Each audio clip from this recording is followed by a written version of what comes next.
akin to. Ako na kayo nagpanda pa. Contraction pa na nag-i-repand. Yari siya ngayon. Naka-electric pump po. Ano ba yan? Ito ang kinuha mong tarbante. Naka-electric pan. Ano ka ba kuya? Hindi mo inaayos ang pumili ka naman ng tarbante. Nakapunti pa ng pulo. Ano yan? Pinigyan sa hukay na yan. Naka-electric pump pa. Habang nagkuhukay eh.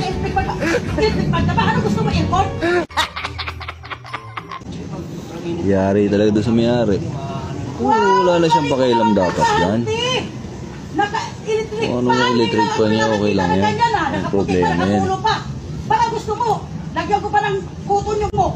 Para ilibig na kita dyan. Ano yan, bangkay? Gusto ko ilibig, tama-tama naghuhukay. Sayang yung pira ko dito. Tingnan mo, ilang araw na yung paghukay mo dyan, di pa rin tapos. Yeah. Paano ka matapos? Nakaputi ka pa. Sobrang tigas po kami ng lupa, ma'am. Buti na napapagtyagaan pa rito. Ang dami umaya dito sa katrabaho natin. Sobrang tigas. Anong matigas ang Ito lupa. bato? Ito lupa na to. Sobrang Baka tigas. yung mukha bang matigas? Matigas.